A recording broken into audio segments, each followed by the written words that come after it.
Assalamualaikum warahmatullahi wabarakatuh. Sahabat, seringkali kita menyampaikan satu hal yang tidak sesuai dengan keinginan kita, atau kita merasa tersakiti sebagai hal yang zalim.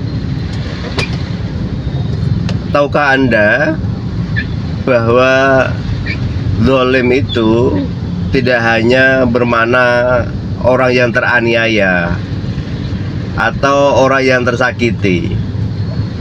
Zalim menurut bahasa adalah sesuatu yang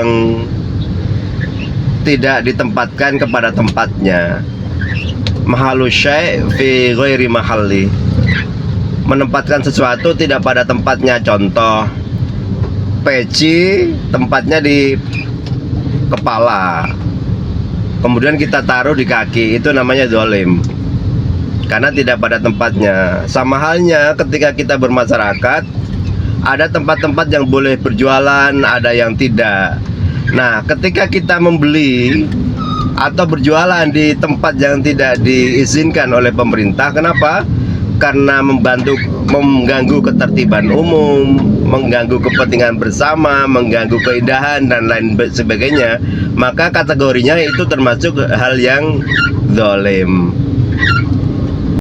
Bagaimana hukumnya orang yang melakukan perbuatan zalim? Orang zalim tentu dia berdosa karena dia telah menganiaya diri dan orang lain. Menganiaya diri karena dia menempatkan posisi yang tidak sesuai dengan tempatnya. Mengganggu orang lain karena posisinya bisa menyebabkan orang lain celaka, bersedih, dan lain sebagainya. Sehingga perbuatan zalim, menganiaya diri dan menganiaya orang lain adalah sesuatu yang salah dalam konteks agama. Bagaimana caranya supaya kita tidak dapat dosa? Yang pertama, jangan lakukan perbuatan yang memang melanggar ketertiban umum, bisa menyebabkan sumpah serapah orang. Karena tentu kita perhatiin sebagai warga, khususnya Kota Bogor ya, hampir di semua tempat ada pedagang. Kita tentu senang karena mereka mencari rezeki. Tapi di sisi lain, kepentingan orang banyak merasa terganggu karena mengganggu dia lewat, menimbulkan kemacetan, dan lain-lain.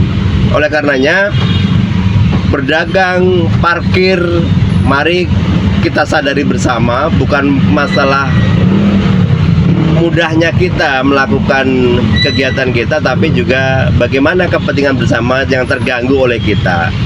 Ketika ada orang lain terganggu dengan ulah kita, disitulah zalim muncul, disitulah hukum zalim muncul, dan sanksinya adalah dosa. Dalam konteks bernegara tentu ada hukum ketertiban umum, ada undang-undang, peraturan ketertiban umum yang kita langgar. Bisa jadi kita didenda, dipenjara, dan lain-lain. Artinya, orang yang dianggap salah atau berdosa bukan saja orang yang terang-terangan mencuri, korupsi, tapi hal yang mengganggu orang lain juga termasuk perbuatan yang menyebabkan lahirnya dosa buat kita.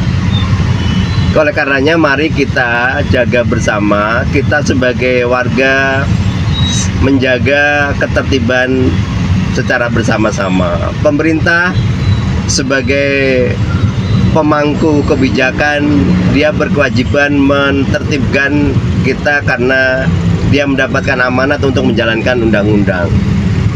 Dalam hal yang lebih luas lagi, karena Kota Bogor adalah milik kita, mari kita jaga dan maksimalkan fungsi kita sebagai warga masing-masing. Sebagai warga kita harus taat kepada pemerintah, sebagai warga kita harus membantu pemerintah.